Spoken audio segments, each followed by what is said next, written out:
Hello mga kaibigan, magandang araw po sa ating lahat. Ngayon po, ang i-share ko po sa inyo ay ito po ang napakadaling ilutong maha blanca. Napakadali po. Very easy to cook. Kaya ito po ang rekomendable ko sa inyo na gayahin nyo po itong dessert na ito. Napakadaling gawin. Kaya samahan nyo po ako sa gagawin kong recipe ngayon na maha blanca. Ito na po ang mga sangkap sa gagawin kong maha blanca. Simpleng maha blanca. 200 grams cornstarch, 300 ml condensed milk, 300 ml coconut milk, 2 and 1/2 cup water, 1 can cream style corn, 1 can evaporated milk, 410 grams, 410 grams. Ito naman ang 1/2 cup sugar. Kunting sugar lang. Ngayon po, mag-upisa na po tayo. Sa ginagawa ko po ngayon, i-mix clar ko po lahat dito. Ang lahat po dito. Ang lahat-lahat. Lahat ko, i-mix ko lahat bago ko po iluto. Ito po ang style ko sa pagluluto po ayan, i-mix ko na lang yung lahat. Nandito na po lahat. Pati yung asukal. Lahat, i-mix ko na po lahat ito. Ganito po ang parang ko sa pagluluto at ito po ang napakadali. Sa lahat po ng mga ginawa kong kakanin, mga dessert, ito po ang pinakamadali sa akin. Kaya recommendable ko po ito. Napakadali talaga. Ito pong cornstarch. I-mix po natin sa ibap po ito. Para po masarap. Ayan po siya. I-mix po natin siya sa ibap. Ayan lang po. I-mix po natin. Hanggang sa matunaw na po itong hanggang sa maghalo-halo na po. Ito po ang sikreto ko. Napakasarap po ng ko. Pangalawang video ko na po ito, sa totoo lang. Kaya napakadali po. Kaya i-recommenda ko po sa inyo ito. Maganda pong pangregalo ito. Ayan lang po. Ayan lang po. Ilagay ko lang siya dito sa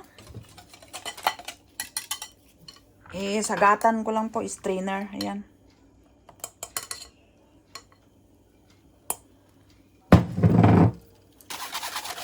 Tingnan mo ang buo-buo. Ayan lang po siya. Ayan, ngayon po, ayan na. Ganito po akong gumawa ng maha. Ayan, saka itong whole cream style corn. Ayan po. Napakadali po talaga. Kaya ito po ang style ko sa paggawa. Tikman ko po mamaya ito. Ayan po. Tama lang yung pong lasa sa akin. Okay, magdagdag lang po ako ng asin. Kailangan ko po ng asin. Ayan po, nilalagyan ko po ng asin. Konting asin lang, 1/2 teaspoon. Ito na siya. Bali, iluto ko po ito siya ng 25 minutes. 25 to 30 minutes sa luhit po tayo. Pero bago po ako magluto po, ito po, pahiran ko po ito ng butter. Siya. Kailangan ihanda po natin ito bago po natin isaang itong maha natin.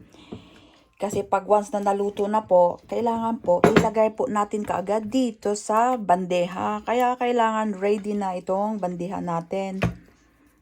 Kasi kaya alam ko na po ang niya. Kaya ito lang po siya. Pinaglagyan ko din noon. Ayan na siya. Ngayon po, ilipat ko ito sa non-stick pan ko. Ayan po. Ilipat ko siya dito Kakasya naman po yan Lipat ko sa dito sa non-stick pan ko. Ayan po, Taman ito, yan. Ito po, pinaglutuan ko din nun. Ito na po siya. Iluto ko po ito ng 25 to 30 minutes sa luhit lang. Ito na po siya. Ganito lang po kadali. Ayan po, isaan na natin. Hintayin na po natin ng 25 to 30 minutes. Ito lang po ang apoy niya, mahina lang po Ayan. Ito po pala ang gamit ko, spatula na silicone po, para alam natin po doon sa loob, hanggang sa loob po ang natin. Kasi doon po natin makikita kung nag-umpisa na bang nagbuo-buo. Ito po siya. Ang gamitin nyo, ganito po.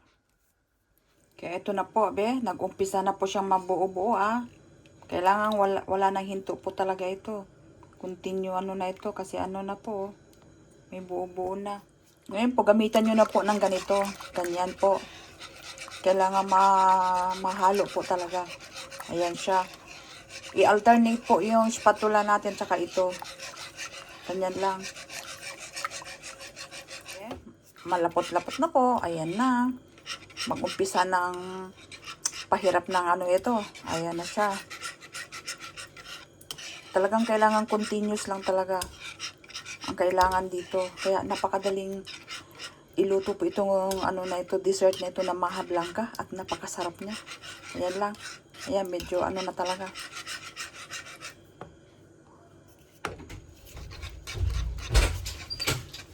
Ayan na po siya.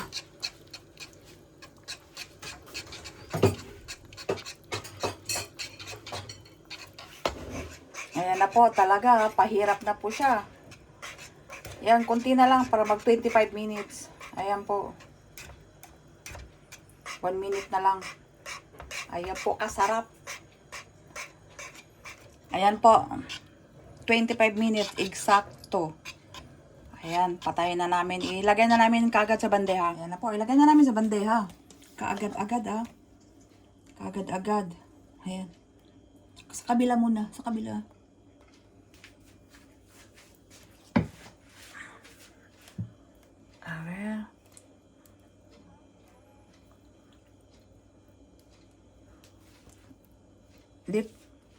Dito lang kayo, yung iba. Kasi patikas na siya eh. Madali pong titikas ito, kaya kailangan talaga nakahanda na yung bandeha na paglagyan. Ayan. Best. Ganito po siya.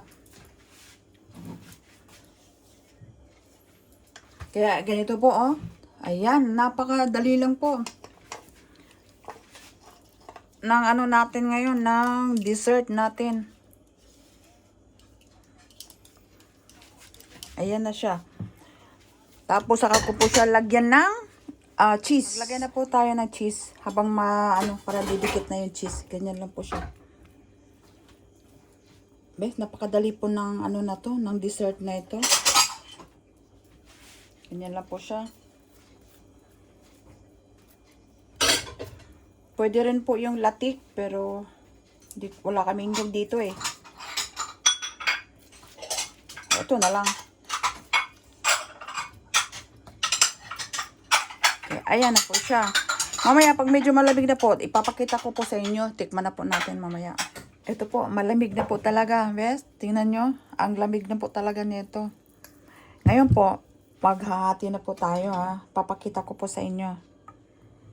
Para makita nyo po kung gaano po ito ka. A ver. Ayan lang po siya. Maghahati na po tayo. Uy. A ver. Ayan na po. Ito na po siya, bes. Ito na po ngayon. Uy. Ayan na po siya ngayon. Di maghahati na po tayo. Magtitikim na po tayo. Okay, ngayon, papakita ko sa inyo. Ayan po, oh. Ito na po siya, oh. Wow. Ito na po ang gusto ko na mabalangka. Ito pong paborit namin. Okay, ito na po. Tikman na po natin, ha. Ang lambot. Kaya, ang sarap po. Tamang-tama po ito. Okay. Kaya, tama lang po ang lasa. Tama lang po yung tamis niya. Kaya ito na po siya ang perfect. Kaya ako po yung magpapasalamat po sa inyo pong muli sa panonood nyo po sa recipe ko ngayon at sa video ko ngayon na creamy maha blanca. Maraming salamat po sa suporta po ninyo mga kaibigan ko. Salamat po sa inyong lahat at sa pag-subscribe nyo po sa channel ko. Thank you po talaga. Thank you po. Salamat po. Kaya enjoy cooking lang po tayo at God bless po sa ating lahat.